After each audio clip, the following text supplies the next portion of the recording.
had the circle, green screen. You know what I didn't think about? I think this will be okay. I think because if I wore something green, if I wore my OU shirt that I was going to wear, my Ohio, that would be crazy. I'd just be a floating head. Crazy. You know, we've been talking about this for like 2 or 3 episodes. We were going to do this. Yeah. Didn't do it, but I think this is the right episode. We got a lot of wrestling going on, and I get joshed a little bit. There's a particular coach in the area who always likes to pick on me a little bit. And so I thought to myself, you know what? I'm going to wear his shirt today. So there you go. What's his complaint against the rest of the world? Like, we all have our complaint. Yeah. What's his complaint? Well, I Josh, can't share. Josh. He just likes to bug me. Like, hey, Neiman, what's up? Oh, you still lifting weights? Yo, you're looking big, you know. I don't know if you've seen. So he's basically Neiman? Yes, I don't know if you've seen Colin Palmer lately, but he is jacked. Okay. So there you go. So he likes to make me exactly. He likes to make me feel good and make me think I'm getting close to his level. So there you go. So this CP Wrestling, you got a little Northern Colorado. Yes. Actually, Central Hell guys out there. There it is. Look it up. Look up the roster. Tell us who it is. With that in mind, I met the assistant coach when he was down at Campbell. He went out there. Troy Hardy Nickerson is the head coach out there. He's one of my favorite all-time NCAA wrestlers. 125 pounds. Yeah, he was really dynamic. He's great. And one of the best things that I thought was so cool at a most recent event that he was, his team was, he was on the mat drilling with his guys. Oh, I can see him doing that. Oh, he's still young though. He's spry, 34-year-old. Yeah, he's fairly I young. got you. Well, Sean, we didn't come here to talk about CP Wrestling or Northern Colorado. We came to talk about wrestling. And we had a lot of it over the weekend. We did have a lot. A lot. Sean, we had a lot of wrestling. We had the Robin Drum at Heath. 100%. We had the Don Wasserback at North Union. Yes. Give me some other ones we had. Well, we had the girls' state duels. So that's that. That's that. The Ron Thomas Sr. Ron out Thomas. of Johnson Alder. Yes. We had the Wadsworth Grizzly Invitational Yeah, tournament. We're going to touch that was about a little bit. Yeah, that was out of the area. But yes, we had all that wrestling going on. Sean, I think the number one thing for me is I was recently at another. Okay, what? I was recently at an event, and they appreciated. I was at the Licking Heights event, and they wanted to make sure that they impressed us with their food enough that we would talk about them. And when we were on location, we did talk about them. And I'm just thinking to myself, man, what's the next event I'm going to go to that I'm going to be treated like royalty again? Because I don't get it at home. Let me tell you that right now. I'm going to say, if someone who's going to respect you and treat you with, I'm going to say it's probably going to be the Lincoln Heights tournament next year.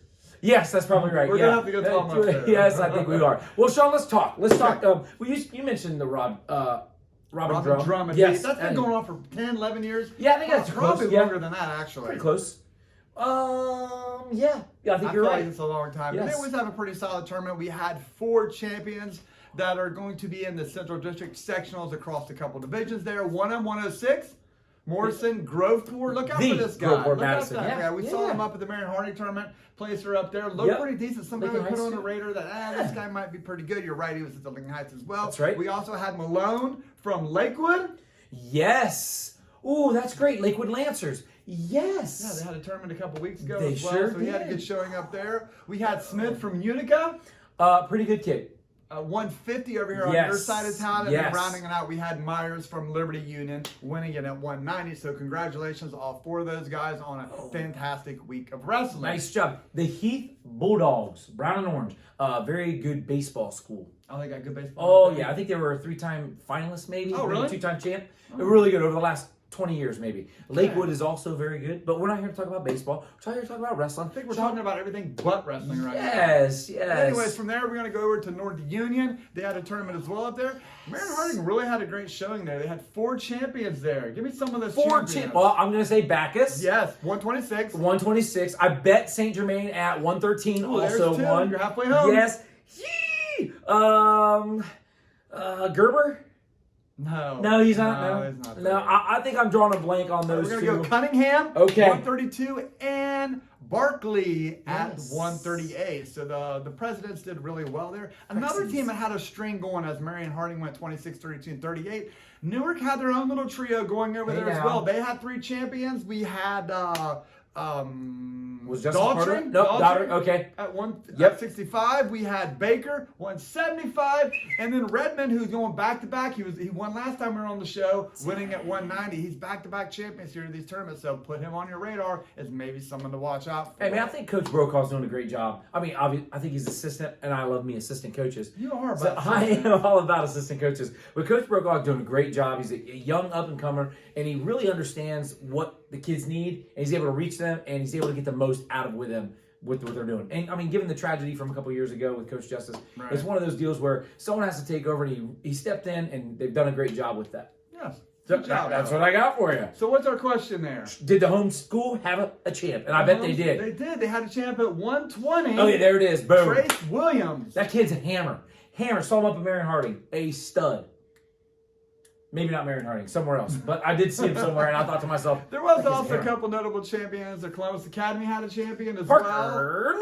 Knapp at 150. And Marysville sent a mixed lineup there, mostly of non-starters there. But they did have a champ with your boy Bates at 144. So congratulations to all those champions there, and another fabulous day of wrestling. From there, we're going to go way up outside the circle there to Wadsworth for the Grizzly Invitational. I've just never bought into this tournament. I don't like. People claim it's one of the best one-day tournaments on the planet. I don't like that the champion team had 546 points on a one-day tournament. 546 points. It could just be how they score. That's what I don't like. Every win you get 10 points. Man, I'm old-fashioned. See, if you win on a bracket, you know what you get. That's 2 for the win, 2 for the pin. There you go. 2 for the win, 1.5 for the tech fall. Well, Liberty went up there. They had 3 champions. Give me some of those champions. Liberty champs, I'm going Jackson Rosselli. No, that's an easy pick. Come on. Yeah, I know. I'm going, Dylan Russo. Hello, 2-time state champ. It's like free bingo spots here. Give me some. I got a good one for you. Hey, a name that you might not recognize. Maybe you do. I mean, you're inside the circle. You would know. Brady Quillen. Well, that's a big win, too. That's a big win. He beat Kyle Snyder. I mean, that guy won 3 NCAA titles and a gold medal. He beat him. He did it, but we are talking about the CVCA, but he's just as good. State champion. Yeah, there you go. So huge win from Quillen. Yeah, that's right. Congratulations to all 3 of those guys on, again, a fabulous weekend of wrestling. Was Detroit Catholic Central up there?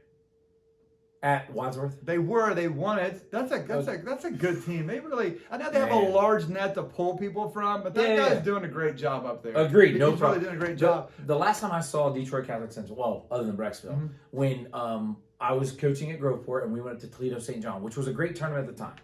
There was a kid from Detroit Catholic Central who went to Central Michigan later on. His name was Trevor Stewart. This kid was an absolute hammer, like I'd never seen before. Absolute hammer. Well, he had like tape on his hand. And in the finals, this kid thought he'd be funny and hand fight. Not funny. It was about 4 seconds in, he thought he'd grab the hand. For the next 5 minutes and 56 seconds, he bludgeoned this kid, and I really thought he was going to hurt him. He kept it within 14 and just kept pounding him and pounding him. It's phenomenal. Great stuff. My point to you is I ramble on. That's what I do. My point is I'm never going to get that 3 minutes of my life back. 3 minutes. Get out of here. Sean, where are we going next? From there, we're going to go to the Ron Thomas Senior Invitational. Oh, Jonathan Alder. 2-day tournament. 2-day tournament, awesome. Man. I went there on Saturday. It was absolutely fabulous tournament there. Won by the Sales, who had 7 finalists. 7. That's almost half the weights. I gotta do math on that. There's 5 champs. Give me some of these champs, Mark. I'll go. Big Shulaw. McClelland. Yes. Rush, yes. Egan. Yes. He's in there. Lopez. Oh, Lopez. Dang. I owe this guy. Yeah. Watterson also had multiple champs. They had 3 champs. They got Christie at 106. Joe Curry at 120, and then Lindsay. I don't know if I'm going to give it to him because I don't. That wasn't 2. That was 2. That was 2. That wasn't 2. I know. I think he had 2 before the flurry. Yeah. And then he didn't have it at the end, but Lindsay did beat Moore from Davison in a match that truly could have went either way. It's not Derby and it's not sexual, so I'm not going to really beat up the ref, but I think he had 2 there. I'm going to mention something real quick. Rob Gore was there. He was taping matches. He's put them onto his website. If you ever get the chance, please subscribe. He does a ton for Central Ohio Wrestling, and he's really doing a great job. Also, Neiman Photography was there. taking pictures. Okay. And I do love what my son, the way he works technology in and does a great job for that. But I did see the match thanks to Rob Gordon. That was the whole point of this. I was able to see the match, and I just think to myself, I wish that they would do instant replay at this point. No, I don't want to. I don't want to. But I just think to myself, I think the ref would have made a couple of different calls. That's all. That's all I'm saying. And I think the kids deserve it, but it would probably be just such a debacle once they brought it in. It would just be too much. So that's what I got for you. Mark, we can't get it straight now. Yes. It's about as simple as it could. You're going to throw something in there? Yeah. No, dude. No. I don't know if this is the case, but at Tulsa, if you pay $100, you can get a review. I think that's the case. Instead of carrying a brick, you just carry a $100 bill. You got like a review piece. Do you throw the $100 bill out there like you would a brick? No, take and then stop it and pick it up? No. Sean, but we there were some other good matches. There were some great matches there. What's the question? Did the home school have a champion? They did have a champion. 165. You know who that was? Byerly. Oliver Byerly, 165. He is the defending district champ. Say you don't defend your title anymore. You're not defending it. You don't think so? No, I think he's a returning district champ. Go ahead, write it down. Okay, no problem. Because he's not defending it. He doesn't lose it if somebody else wins it this year. If somebody is the state champion and come back next year, they say he's defending state champion? They shouldn't. He's a returning. That's not what I asked. Is it state or states? I like state. Sean, let's talk about Byerly. State champ. District title. But the district champ. No, district champ, and he wins this. And I think the big thing for me is the local guy has a championship. The team. You mentioned something. It wasn't the Jonathan Alder tournament. I said, yeah, it was the Ron Thomas tournament. And you said, no. What was it, Sean? It was the Plain City tournament. Yes. And when I went there, the people there I was telling Mark before we started filming, when I went to the tournament, nobody said I. Nobody said me. It was we, the community. And the people there really put so much time into it. Allison Hammonds did a fabulous job. Getting local businesses to contribute to the hospitality room. I mean, we had Raising Cane's, we had City Barbecue, we had Pioneer Pizza, we had Domino's Pizza, and the jewel of this all, I don't know if you know this because you're out here in Old Man's Bend, Der Dutchman. Oh, yeah. Yeah. Yes. Der Dutchman, you got the noodles, you got the pies. I was telling some people in there, they brought the pies out. They had peanut butter pie, maybe coconut cream pie, and I don't know if you've ever had Der Dutchman pies. And they're just staring at me, and I'm telling someone, I need people to eat these pies because the camera adds 10 pounds. And I told somebody, I'm going out here to watch wrestling for 45 minutes, and if I come back and there's pie, I'll eat it, but I hope not. And I came back, and there was one piece of pie just staring at me. And did you eat it? I did. Okay, good. But it was truly a community event. That's awesome. Sarah Byerly, you are absolutely awesome. She did not only just run the tournament. I seen her in a hospitality room pushing in chairs, wiping off tables, throwing away pizza boxes, making sure everything's great. I even think I saw her sitting at a table later, maybe helping him out as well. So you're an awesome person. We need more people like you in the world. Nick Christopher also helped out run the tournament there. Oh, yeah. We had Chase McCutcheon. I don't know if you know Chase McCutcheon. Chaz McCutcheon. And then Andrea Watson as well there. Again, I don't think parents or people who come to these tournaments realize the sacrifice other people make for your kids. Great call. Those mats that are there didn't walk down there. When the tournament's over, they're not walking back upstairs. That's right. The table workers volunteer their time to keep score the best I can with parents yelling on the side and this and that. And it's hard for them to do it. I think next time you go to a tournament, any tournament you go to, realize that someone is making a sacrifice for your kid to participate in an event that they love to do. And I think sometimes we forget that as we Sean, go through life. I appreciate that perspective, and I will do my part to remember that. Not only that, Mark, the teams that were there, I mean, Coach Hammonds and Coach Watson has really built that up to an incredible. And I talked to these guys a couple years ago, and this was their vision. Yeah. We started as a one-day. Our plan is to keep getting more and more teams, go to a two-day bracket-style tournament. If you watch the show, you know me and Mark love two-day old-school bracket-style tournaments. And it is built to, I think they're up to like 28, 29 schools now, and growing. So I think this is only going to get bigger and bigger and bigger, and I'm glad we're down at the ground level where all the food is. That's right, all them pies. Sean, did any other schools have champs that we want to mention? We did have some champs there. Centerburg had a champ. Marshall at 126. Yes. Newsom Hartley, I mean, that guy wins basically everything at 175. And then Lawrence from Hilliard-Davidson won at 190. Put that guy on your radar. He had a couple close matches up at Marion Harding. I thought, get a little bit more time here. Yeah, this guy could be something. That's good. And then Centerville had a champion at 285 with your boy Circleville. Fulgram. Fulgram. Okay, yeah. Fulgram as well. But a great day of wrestling, and I truly appreciate you being invited to the tournament. That's awesome, Sean. I want to talk. I've heard you talk. There's a lot of wrestling going on. We've mentioned it. I want to talk girls state duels. Okay. Sean, Olentangy Orange, for the second year in a row, walks away your dual tournament or your dual team state champs. Okay. That's awesome. Coach Coca-Cola. Coach Oswald, great job. I think they had 2 or 3 other on staff there that are really contributing to their team, and they did a fantastic job. They actually upended Marysville in the finals, 42-36. So a close match there. They were actually getting after it, the whole time through. Harrison comes in from outside, and they're the returning individual team state champs, and they get 3rd. They actually upended Delaware, who got 4th. So if you're keeping track, Central Ohio team, Central Ohio team, Central Ohio team. 3 of the top 4 teams, Central Ohio teams, and I'm just saying, great job. Question, are those online as well? Do we know if Rob filmed those? Yes, he did. So they're online too? Yes, they are. Right. They're on Rob Gore's YouTube channel. Okay. Look them up. Over there. You won't. Yep. There you will. Yep. If I write it down, yes. If I write it down, it's on. It's on. Sean, what about so if the girls' state duels occurred, I would assume the boys' state duels occurred as well. They did not. They did not. I would not think that. They're happening on February the 4th, I believe. I think that's Saturday, February the 4th. I think that's we're out there.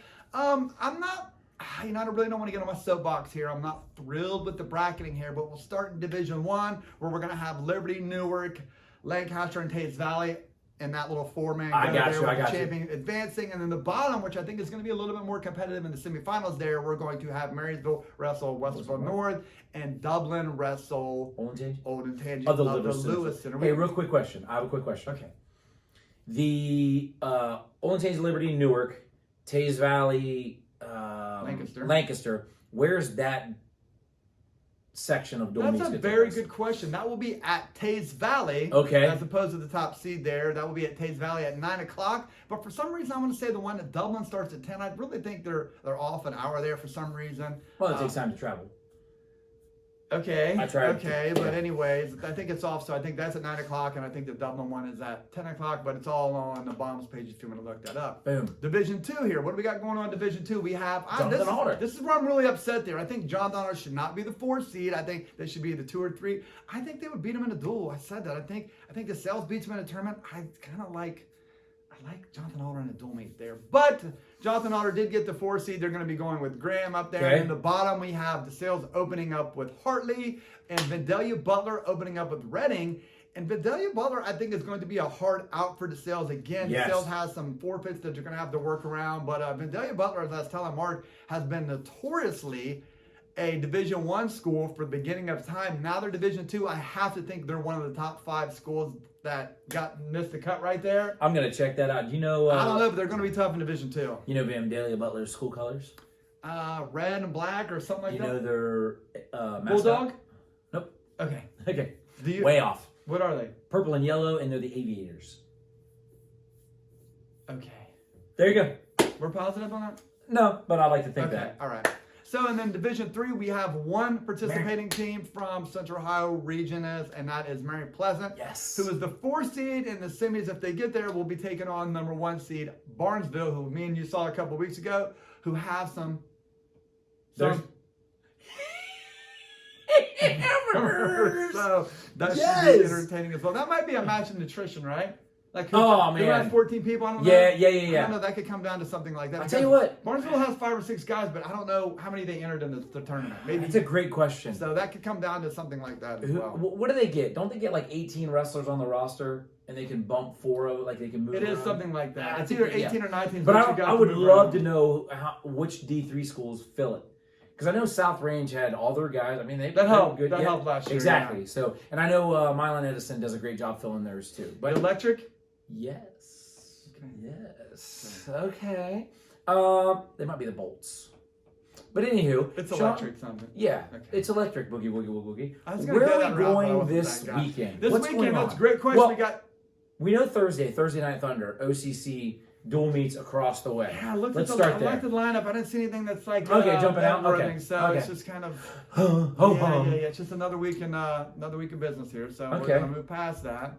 But we do have some great tournaments to follow. This weekend, two stick out at me. The Riemann Invitational up at Delaware. That is a phenomenal tournament. Going back to what we talked about, Jonathan Alder, about this being a community event. I truly think the Delaware tournament, the Riemann Invitational, is a complete community event. I mean, in the last 5 or 6 years, I think, the superintendent goes to the finals every year.